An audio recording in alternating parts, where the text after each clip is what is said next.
Good afternoon, ladies and gentlemen. It is November the 13th, 2024, and this is the Denver Business Beat podcast. My name is Arica Netterville with Heart Heating, Cooling, Plumbing, and Electric.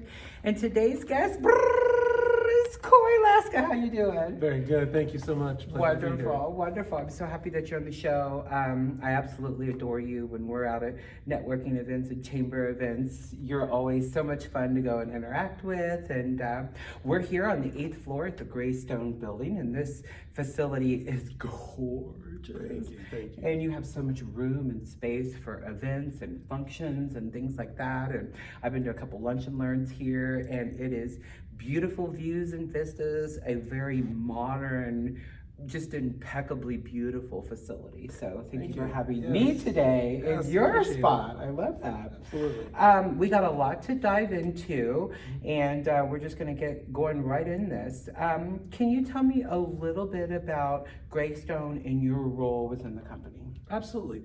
My role is as a sales consultant and also a business development representative. Greystone has been around for almost 24 years now. That's amazing. Our founders were students at Fort Collins, and one of them was working at a managed service provider, an IT company very similar to ourselves, and really just thought that they were doing a lot of things backwards, that they really weren't meeting customers where they needed them to be, that they were focused on the IT closet and not servicing the business as a whole. Right. And really Greystone was founded on that principle and that fundamental idea that IT should come out of the closet and it really services the business and gives much more value when you're focused on what the business's goals are, how they actually function on a day-to-day basis. Yeah, I've always been impressed with any of your presentations. It feels like Greystone is really client focused and wanting to do a great job, and then you guys have partners too that you work with. Can you tell us a little bit about some of the partnerships that you have? Yeah, so Greystone is part of a larger collection of managed service providers called New Charter Technologies. They're all like-minded businesses that are in different regions all over the United States, and what's really great about the partnership is that we have never been asked to sort of standardize across the board. We do things very differently, all the different organizations. So we have different specialties. Greystone specializes in web development, in IT training, but we don't do, say, business analytics. If I ever have a need for business analytics, we then can go to a trusted partner, someone that I know personally, that I've hung out with, that I've worked with many times. It just makes a very different situation rather than going to Google and just finding a business at random to recommend to our clients. Yeah, one of the things I love that you folks have in-house, if a client is having an issue with their IT, you guys are there and you're able to technically solve that issue and give great customer service. So I was really impressed with your presentations, and you could just feel your passion for the company and the clients. And I just immediately, as soon as we met, I was like, I really just like Cory. He's really cool. Thank you. So Thank you very much. It's easy with an organization like ours. Culture is something that's a buzzword that people like to throw around a lot, and some people think it's pizza parties and happy hours, which I enjoy a pizza party and a happy hour as much as anybody. Absolutely. But work-life balance, career tracks. I started as a help desk technician a little over 6 years ago. So and look at you now. Yes, I'm a believer. It's worked for me. So, And a lot of people haven't ever got that little tour that I got, but going through the doors and seeing, your folks' culture is evident right there. I think I even seen a foosball. I mean, it was amazing that you can work and you can also take a break and say, I need to blow a little steam, or that client was hard, or that situation was difficult. I just need a minute, and to be able to have those facilities to do that in a place this large is really amazing. And then your guys' facilities to host networking events and functions and lunch and learns, and I know this is so funny, the kitchen facilities, the parties that you've had here, and when a vendor brings food in, the layout and all of it is just so amazing. So I don't know if this room is rentable for events and functions and training classes or presentations, but you got to come and ask Cory for a tour. It's in beautiful, immaculate, brand new condition. Everything is new. The lady that was here from Tampa, Florida, recently, she was pushing the button and everything was going with her slides. And I was like, this is like top level. So it was exciting. Yeah, I'd hope the technology in here works well. Yeah, the technology better work or we're putting in a call. How does Greystone differentiate itself in the market when it comes to clients, sales, and success? That's a very good question. So really, when I go out and meet with people and hear about their current IT providers, they tend to always have the same sort of frustrations. Yeah. IT people, as a standard, are pretty analytical. Yeah. They speak to computers all day long, so sometimes they have trouble shifting gears to speak to humans. Sure.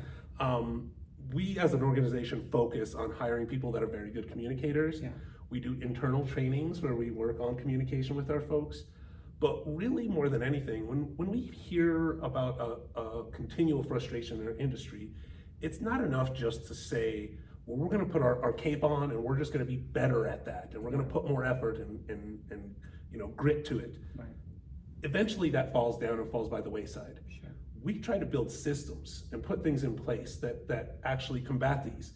It's not perfect. It's different than it was a year ago, and a year from now it'll be a different iteration. Yeah. But we're always constantly striving to improve those things. So with communication, we bring in a client success manager, a person who isn't innately technical, who can help manage those conversations back and forth with people. I previously worked as a client success manager, and sometimes the technical folks, they get talking and it starts shooting right over my head, and I know it's going right over the client's head, and I can say, stop. Explain it to me like I'm in the 5th grade. Yeah. Slow down. Layman's Yes. terms. No more acronyms. I don't need Latin. What are some of the most common challenges that some potential clients could face when working with different companies, and how does Greystone work differently to address those issues? Yeah. So most managed service providers really fall into 2 different categories. They're either a very small organization, which has its own pluses and minuses. It's a small team. They get to know your people very well. You build personal relationships, but they lack some of the sophistication. They don't have the redundancies. They don't have the specialization of the larger organizations. Then you get to the larger organizations, and where they have the specialties and the redundancies, the 24/7 coverage, they lose some of the personal effect. They go to sort of the tiered model system. If you've ever had to call into Comcast or one of these people, you know what I'm talking about. You get the help desk person who sort of takes a stab at your problem, the least technical person. Plug it back in. Unplug it, plug it back in. And if that doesn't fix it, I'm gonna escalate you to tier 2. Yeah. And then you're gonna rinse, wash, repeat, explain your problem all over again. You've just wasted 20 minutes and gotten nowhere onto solving your issue. We believe in what we call the upside down service model, which we think gives people the best of both worlds. In that, we're a large organization, 140 employees. We have all the specialization in different departments, but we still assign a 2 to 3 person dedicated team to every one of our clients. Now you're building that relationship. You have that feel of the in-house team with the large organization backing them up behind them. Yeah, totally. Again, that client communication and customer service is bar none with you folks, and I've heard that from other folks in the industry and at networking events and things of that nature as well. What does a successful client relationship look like from your perspective, and how do you work to achieve that? From our perspective, it's really about a partnership. As the level to which we engage in that partnership is something that we try to figure out initially, right from the get-go when we meet with someone. During the first few months that we're actually providing service for someone, we call that a success plan. During the first 3 months, we're realigning goals.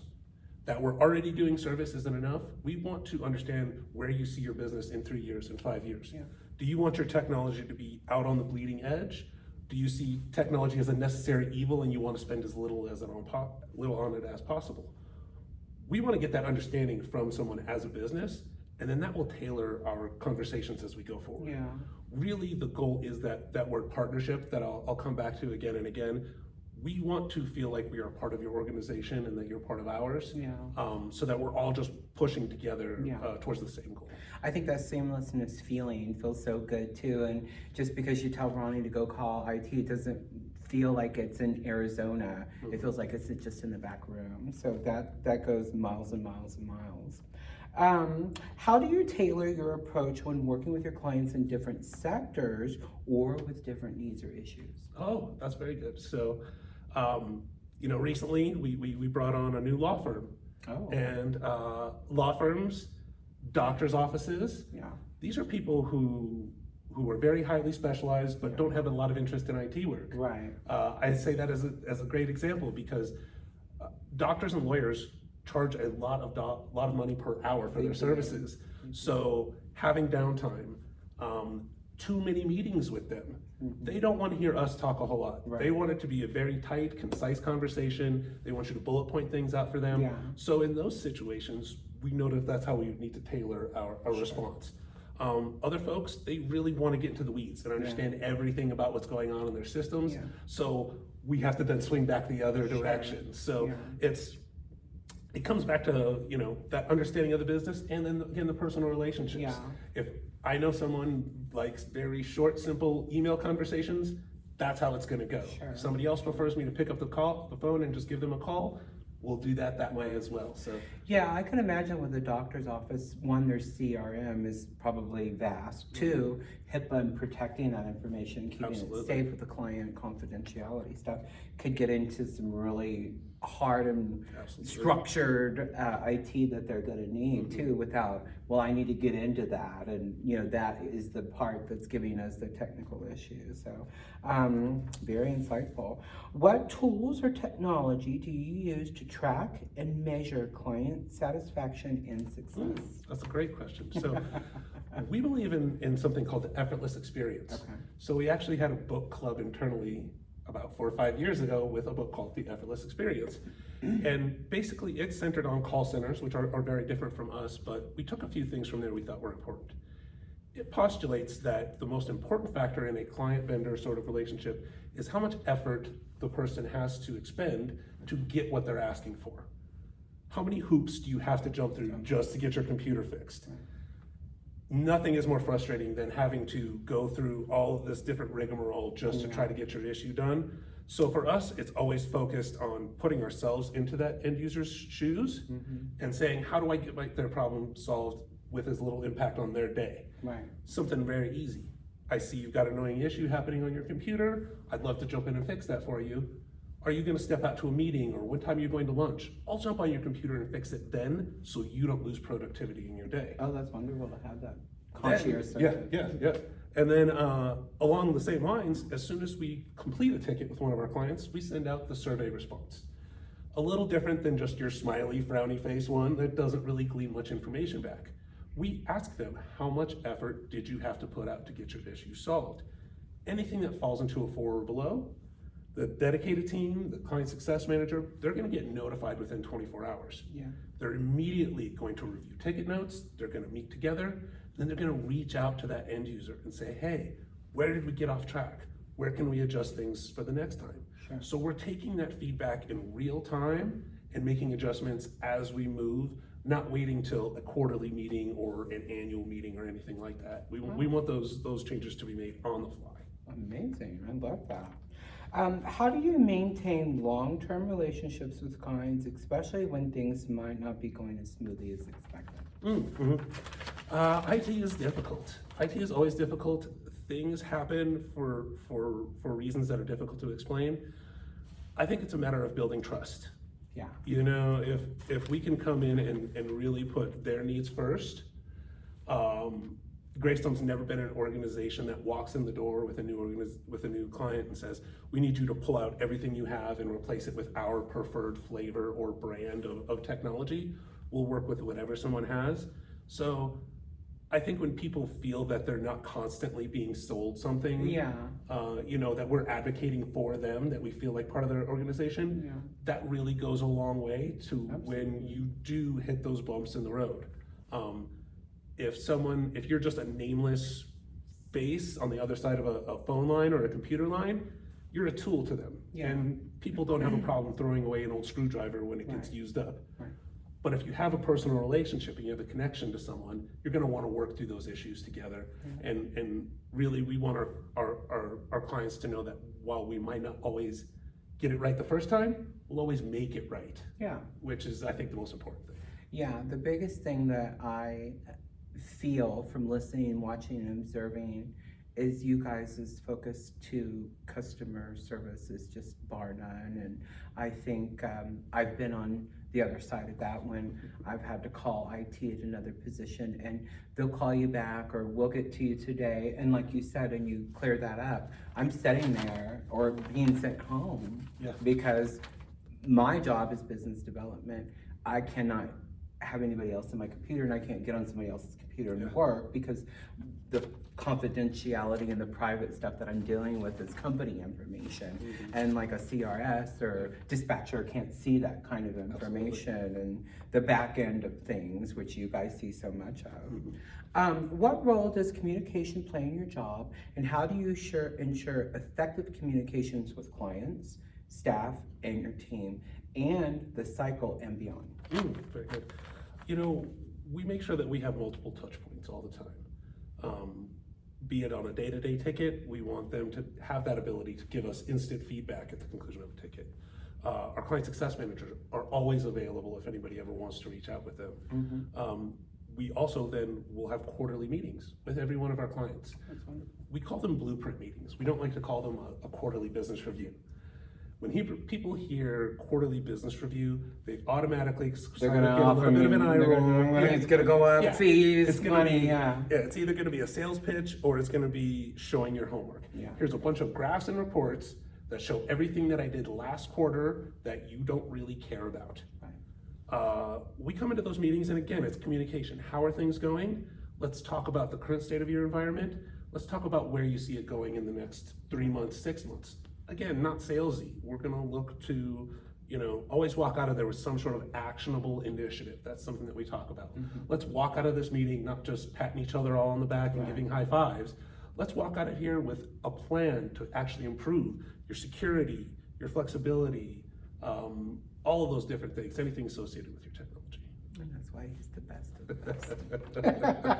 best. In your experience, what is the most rewarding part of being a client consultant and or client success manager? Gosh, What was that? Tongue twister. There have been, you mentioned sometimes there being some difficult situations. There's a few clients that I was asked to step into, and things had not been going great with those clients. Sitting down at the same table with them, hearing their frustrations, making changes to our process, and then really seeing those relationships just turn around and blossom into that true partnership that we're looking for.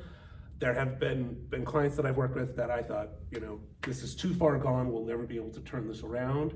And through a lot of hard work of mostly the technical folks and some of me, we've been able to find really great success with some of those clients. So it's really rewarding to me to see those relationships turn around, to see the client's frustration turn into, satisfaction.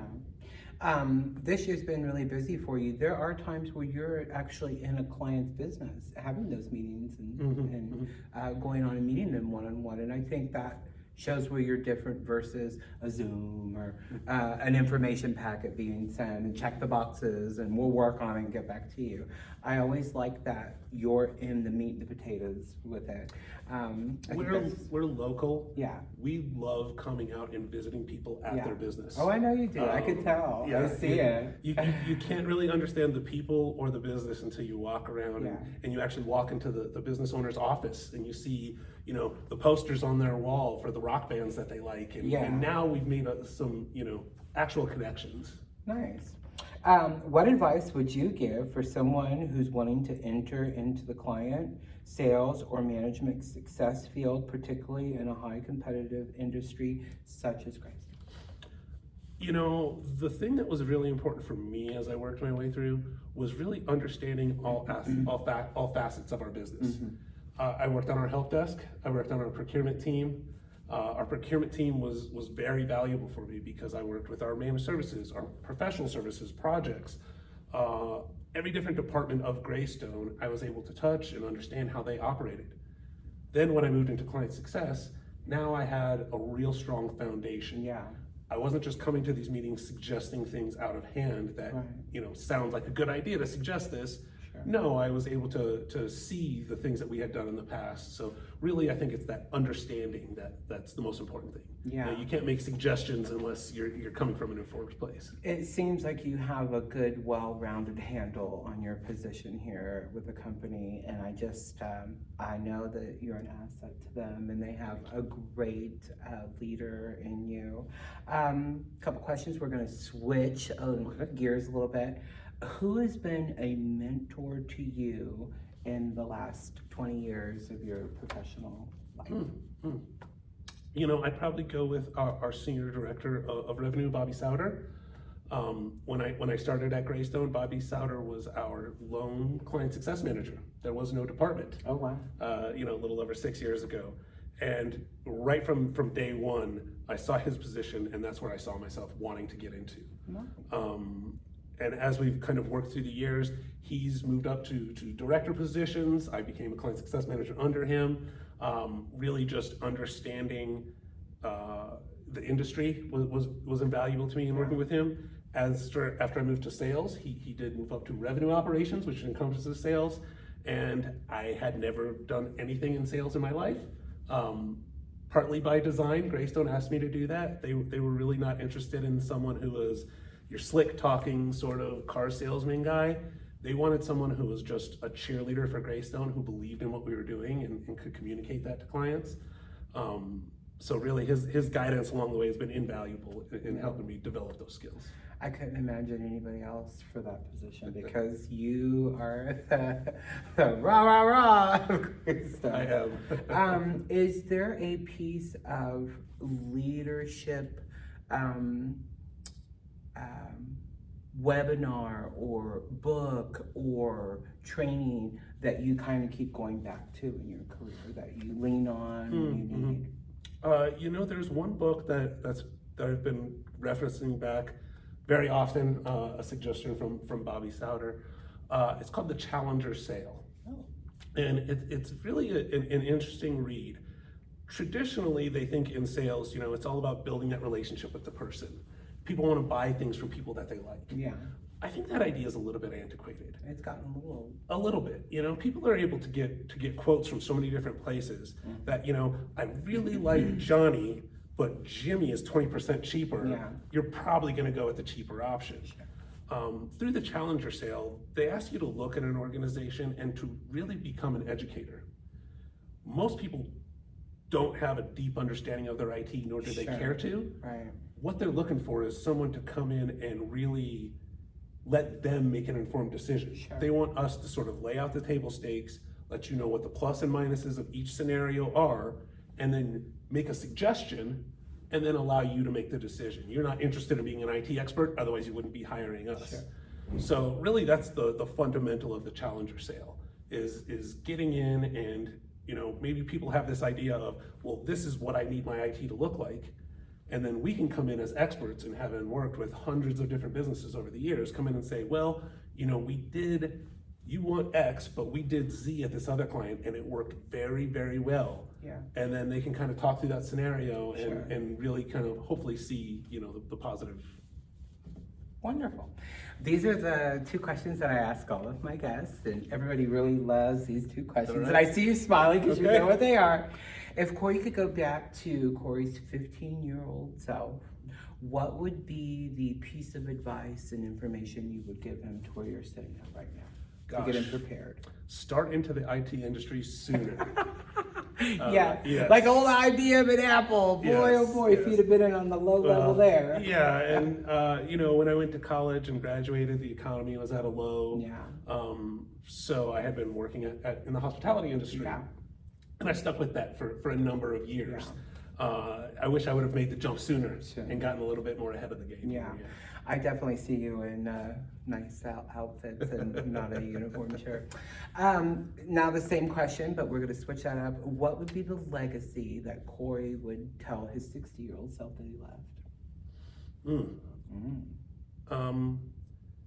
Really, I think the people that have come around and after me, so many people were influential in me in helping me through my process at Greystone. I was, again, a help desk person when I started. Sure. I did not know much about technology, and so many people stepped in and really assisted me along the way.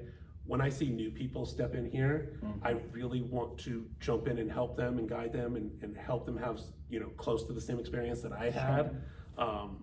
If I could talk to some of those people, some years from now and hear that I was influential at all in helping them further their careers, or their, even their personal lives, that would, I think, be the most rewarding thing. I think that you did all of that, if I were to have to guess.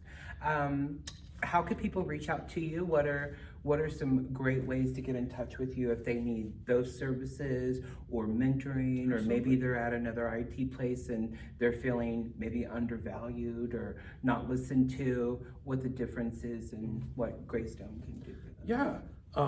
Greystone, we have been voted Colorado's top IT employer 8 years running. That's what I'm saying. That's what I'm saying right here today. It really speaks to our culture and again the career paths that we apply for people. You can go to GreystonTech.com, easily find us on Google. You can find me on LinkedIn, Cory Lasica, Lasica. You can reach out to me by email, clasica@GreystonTech.com. Anyway and every way. If you can find us on Facebook, Instagram, whatever, just find us somewhere and we'll get back to you. He is definitely the man with the plan, and Greystone has a gem here with you, and I've always been impressed with you. I've always just liked you, and we talk and we've had conversations. Sometimes you don't know it, but you mentor me, and sometimes I mentor you, and when you're both in business development, you can take little pieces from that and say, well, that works for me and that doesn't for me, or that works for me. And just having that common bond there, I just respect you and I'm very proud of all your achievements this year. I am new to business development and I am definitely watching you closely in everything that you do because you are very plugged in and seem to have a very good handle on it. I've been called the conduit of Denver lately, and I just thought that was very funny. Much like you, I've been in the plumbing, heating, cooling, electric industry for 25 years, but I've always been connected to a chamber. I've always been connected to networking. I've always been able to go out and get those clients and build those relationships, and I've gotten really good at it. And as we get a little bit older, as you and I are, people have started to listen. I think you go 20s, okay, you're young, you might know a few things. 30, okay, you've been there, you've done it. 40s and 50s, people start saying, okay, we're the same age, I know what you're saying, we're in the industry, I can tell you're seasoned and you know what you're talking about, and it just gets different and it gets easier. It's gotten so much easier. Everything kind of has clicked for me in my career, and Denver is a moving, happening, shaking place, and if you are a mover and shaker like Cory and I are, you're gonna get in, you're gonna get dialed in, you're gonna get plugged in, you're gonna have all this success, you're gonna have all this growth, and hopefully you'll stay here in Denver because we need those kind of people here. And we need to network with those type of people as well. So get your stuff together and get it going. We're gonna switch up to a few announcements. Next week, Ryan Caldwell will be here. The 27th, we'll be back at Serendipity Labs, and Tyler Tyson, the lab manager, will be on the show with us. Also, he and I are working on a New Year's gala where you'll get the invite, where we're going to have some appetizers and beverages and talk about New Year and talk about getting ready for 2025 and all the things that's going to change from IA and cybersecurity and everything that business looks like. And I guess they're having a lot of push into the new, and I heard about this in a meeting this morning, the new avenues of advertising with AI. So I just think that if you don't listen to it and your head's in the sand, you're gonna miss the boat. And AI and cybersecurity and your IT all kind of play a part together. And if Greystone is managing your IT and your sites and your cart, your checkout, your store, you're gonna know that you can go to bed at night and that bed is safe and secure. And if anything does happen, they're gonna be immediately able to take care of that and protect that client information or client credit card information. And that's really, really what it is truly about, making sure that that business is safe and running at peak efficiency, and whatever IT issues come up, we're able to address those quickly and get that production and workflow back. So I've just enjoyed having you on the show today, and anytime I'm ever in your presence, you just have this great energy, and I totally respect you.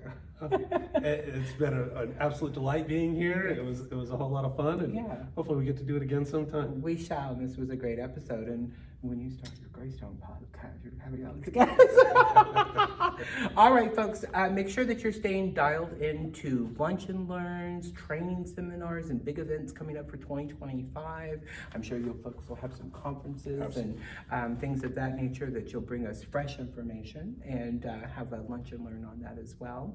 I want everyone to have a wonderful day. Thanks for tuning in to the Denver Business Beat podcast. My name is Arica Netterville, your host. Also, remember, next weekend's weather is going to deteriorate. Monday we will be in snows and teens and 20s and 30s next week. If you're needing commercial or residential services with Hart Heating, Cooling, Plumbing, Electric, just connect with me on LinkedIn or give me a call. My contact information is inside my LinkedIn. If you're having some IT issues or maybe just not happy with your current IT, he's the man to get in touch with. You can instant messenger him. He'll have a conversation and connect with you, and then get you over to the website and communication with you through their emails and platforms. Again, have a great day, and thanks for tuning in today. Thanks.